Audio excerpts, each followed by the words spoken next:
Welcome to the class of chemistry. कैसे आप सब? आशा करता हूँ कि अच्छे होंगे, पढ़ रहे होंगे और मजे ले रहे होंगे। तो guys, we have started a chapter that is called DNA block. After long time I am going to shoot this video due to some technical issue, unable to continue. तो हमने डी ब्लॉक स्टार्ट किया था। मैंने बोला था कि D block में हमने आखिरी पढ़ा था compounds of chromium and magnesium. I tell you that कि इस टाइप आपके सिलेबस में नहीं है, तो आप जेडब्ल्यू नीट के लिए जो पढ़ रहे हो क्या करेंगे, थोड़ा सा प्रैक्टिस कर लेंगे। बोर्ड के लिए आपको नहीं करना है। केमिकल प्रॉपर्टी, फिजिकल प्रॉपर्टी एक बार देख लेना है फॉर एमसीक्यू के लिए। तो हम कंटिन्यू करेंगे। हमें अभी स्टार्ट करना था ए ब्लॉक, बट एक्चुअली क्या हुआ, आपके लास्ट प्रीवियस जो सिलेबस था उसमें एक चैप्टर था जिसका नाम था general principle and isolation. Shortcut में उसको हम जीपीआई कहते हैं, जनरल प्रिंसिपल ऑफ आइसोलेशन, ऐसा इसका नाम दिया गया था। बट एक्चुअली ये चैप्टर था 2 मार्क्स के लिए, बट बोर्ड में जब भी इसके ऊपर क्वेश्चन आता था 1 मार्क के लिए, तो ये चैप्टर भी सोचता होगा कि गजब बेइज्जती है, पूछ रहे हैं चैप्टर का है 2 मार्क के लिए, पर आ रहा है बोर्ड में 1 मार्क के लिए। तो इसे 5 ईयर से कंटिन्यू, 4 to 5 ईयर से कंटिन्यू इस चैप्टर पे 2 मार्क की जगह 1 मार्क का क्वेश्चन आ रहा था। उन्होंने क्या किया कि चैप्टर में पूरे मेटल का सेपरेशन देखा जाता है। अगर आप एनसीईआरटी में general principle of isolation, isolation में एनसीईआरटी में हेडिंग है मेटलर्जी। अब कुछ लोगों को पता है कि मेटलर्जी होता क्या है, मेटल का सेपरेशन। तो यहाँ पर सारा मेटल का सेपरेशन आप कैसे करते हो, ये सारी स्टोरी इसमें दी गई है चैप्टर में। तो उन्होंने बोला कि ये चैप्टर 2 मार्क का है, बोर्ड में इसमें 1 मार्क का क्वेश्चन आ रहा है, क्यों ना हम इस चैप्टर को डी ब्लॉक में डाल दें और ए ब्लॉक के बीच में डाल दें। तो after completion of D block आपका इस बार का जो सिलेबस है, जो प्रीवियस ईयर के सिलेबस का चैप्टर था, इसका कुछ छोटा सा हिस्सा उठा के उन्होंने डी ब्लॉक के बाद डाल दिया गया है। तो अगर आप टेक्स्ट में पढ़ोगे तो एक हेडिंग रहेंगी मेटलर्जी, जिसमें हेडिंग रहेगी, उसके पहले हेडिंग रहेगी that is called extraction of metal. Metal का एक्सट्रैक्शन कैसे करेंगे, तो वही दिया गया है। तो ये 1 मार्क का था, इसलिए उन्होंने आपके डी ब्लॉक में डाल दिया गया है। वैसे आपके डी ब्लॉक का जो चैप्टर का वेटेज है बोर्ड में 5 मार्क के लिए, मैं adding this chapter, small chapter in DNA block, आपकी वेटेज हो गया आपका 6 मार्क्स का। तो 6 मार्क्स का डीएनए ब्लॉक है। बट बोर्ड में बहुत सारा अभी देख रहे होंगे आप, कोविड इश्यू चल रहा है, तो जितना आपका चैप्टर का 6 मार्क का वेटेज है, बट उसमें से 25% सिलेबस रिड्यूस हो गया, तो मैटर ही नहीं है।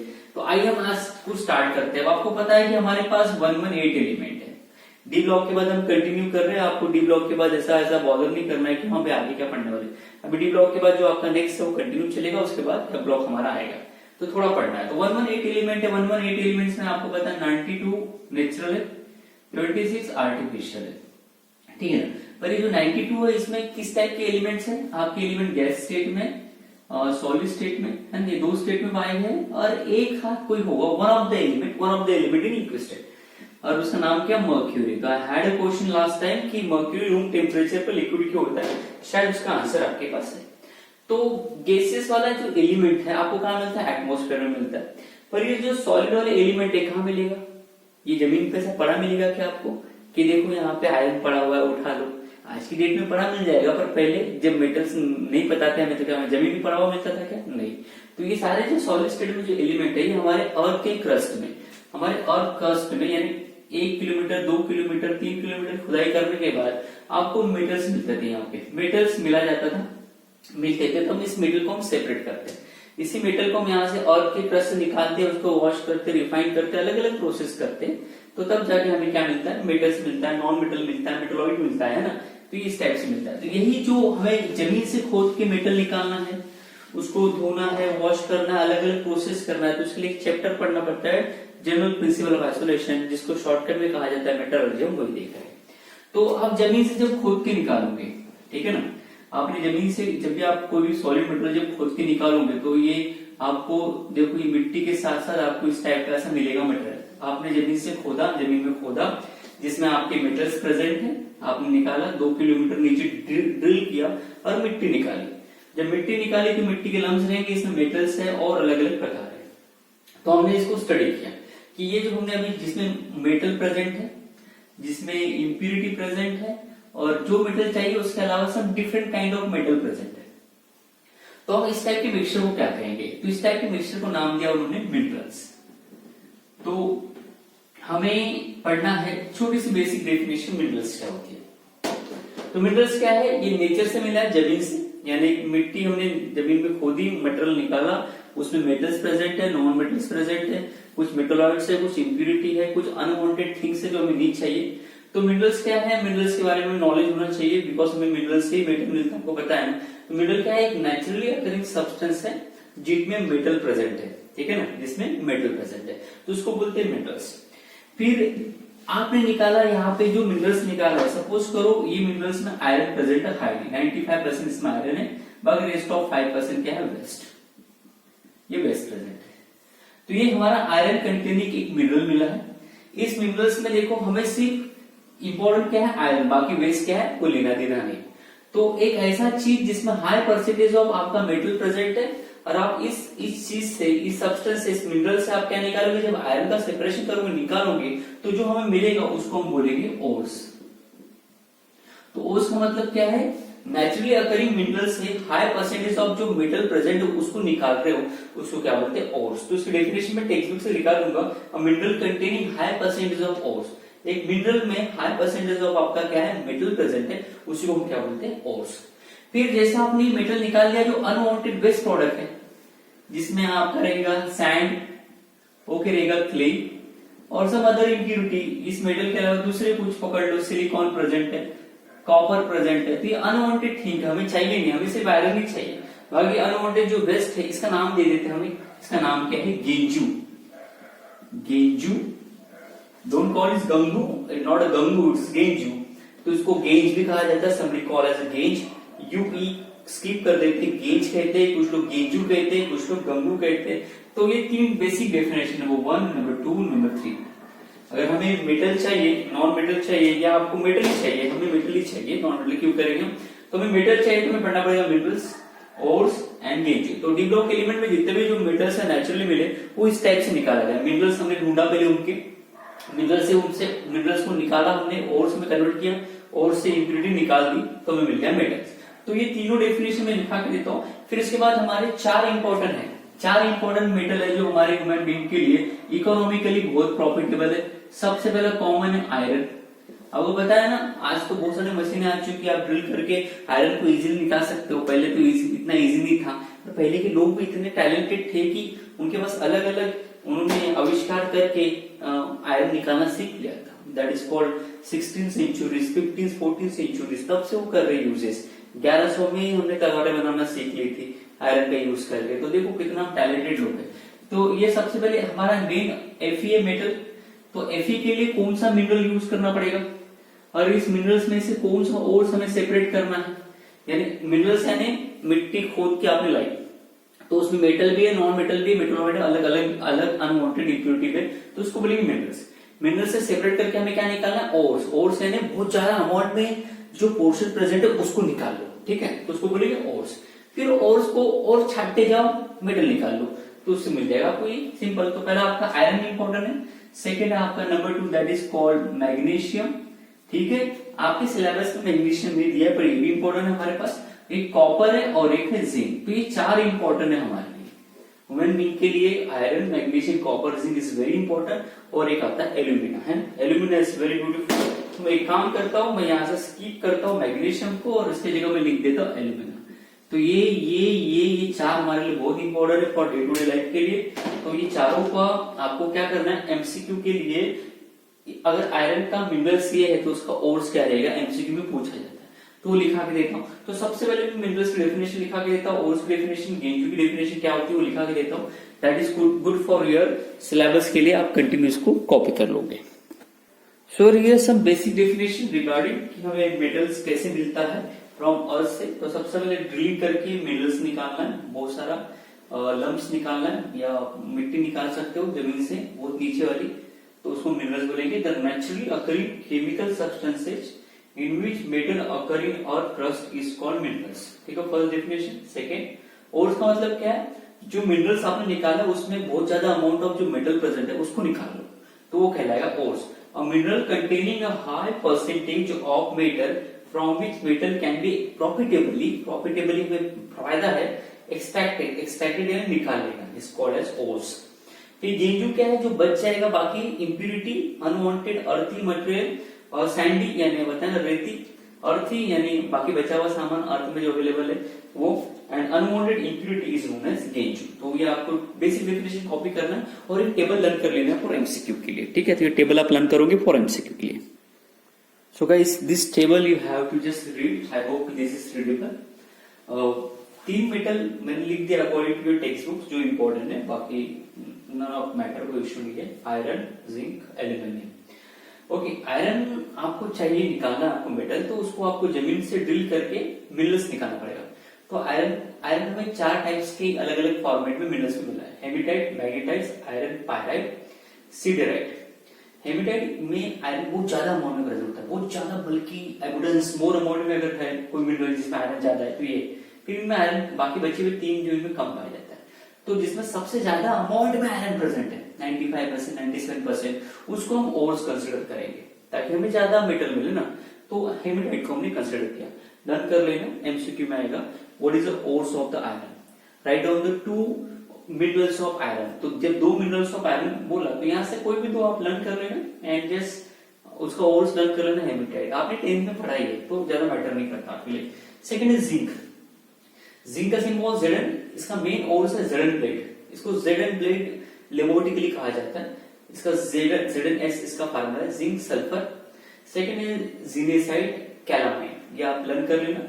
इसका मेन ओर लर्न कर लेना. 97-98% जिंक किसी में मिलेगा तो उसको मेन रखा है. उसके बाद है एल्यूमिनियम. एल्यूमिनियम बचपन में लर्न किया होगा आपने, इलेक्ट्रोलिसिस प्रोसेस कर लिए, हेयर प्रोसेस, हॉल प्रोसेस पढ़ लिया आपने 10th में. तो उसका मेन ओर है बॉक्साइट. फार्मूला लर्न करना Al2O3 2 टाइम H2.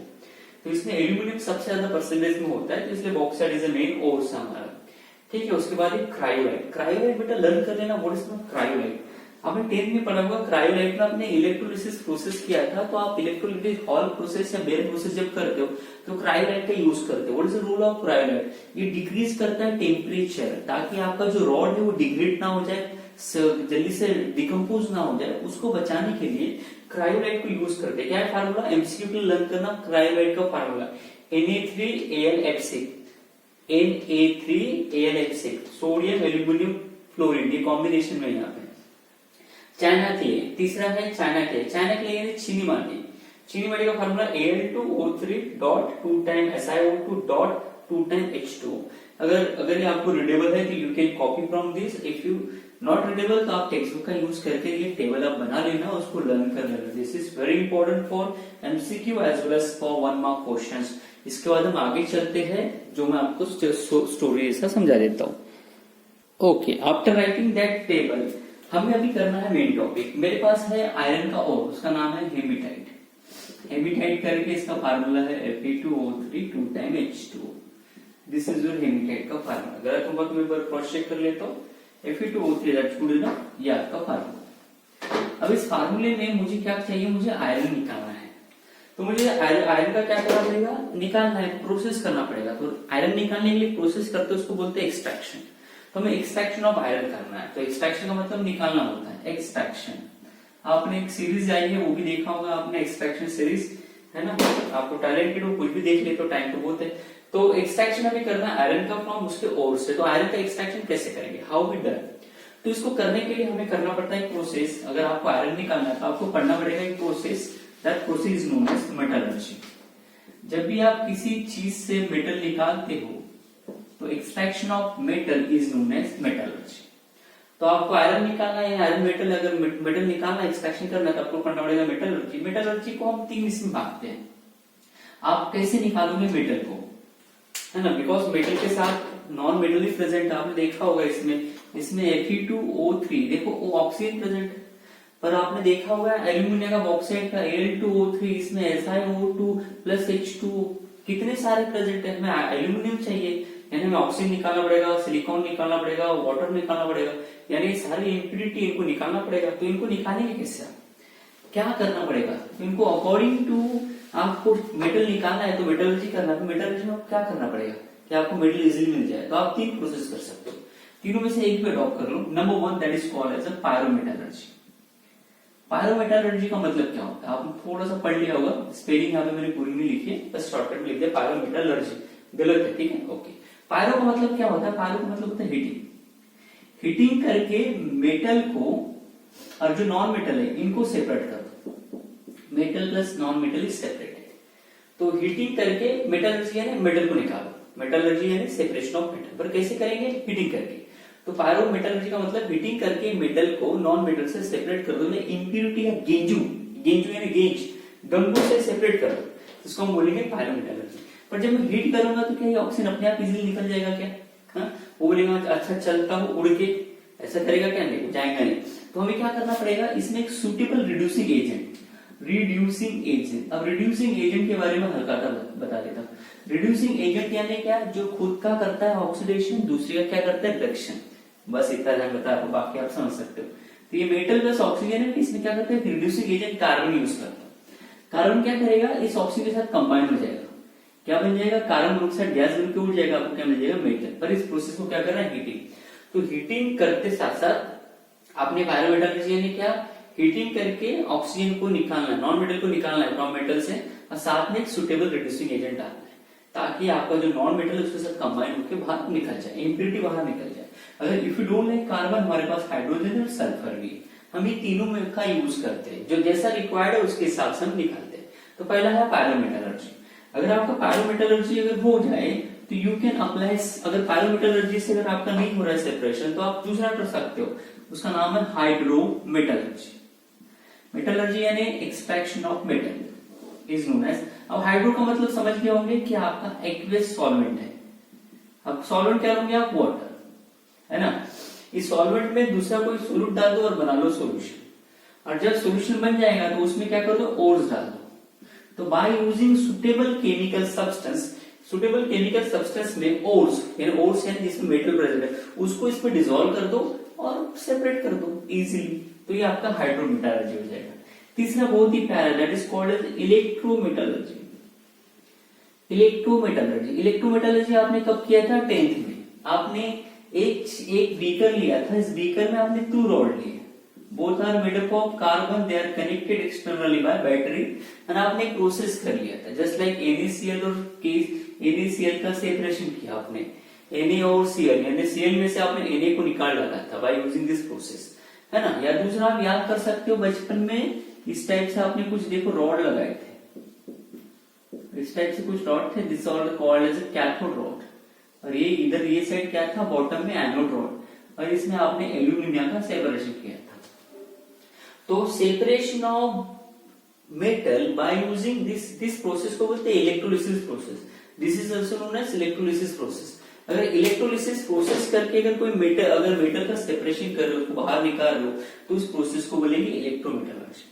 तो मेटलर्जी यानी क्या है, separation of metal from its ores. पर कैसे कर सकते हो, गर्म करके, सुटेबल सॉल्वेंट डिसॉल्व करके, या इलेक्ट्रोलिसिस प्रोसेस करके। तो ये चारों डेफिनेशन लिखा देता हूं, 1 मार्क के लिए बोर्ड में रह सकता है, 1 मार्क से हाफ मार्क्स के बीच में आपको इसको लर्न करना है। तो आइए मैं लिखा देता हूं, आप लर्न करें। So guys, here's 3 basic definition. I hope this is visible and audible. Number 1, that is called as the light has weight of. Let's take a break for a minute.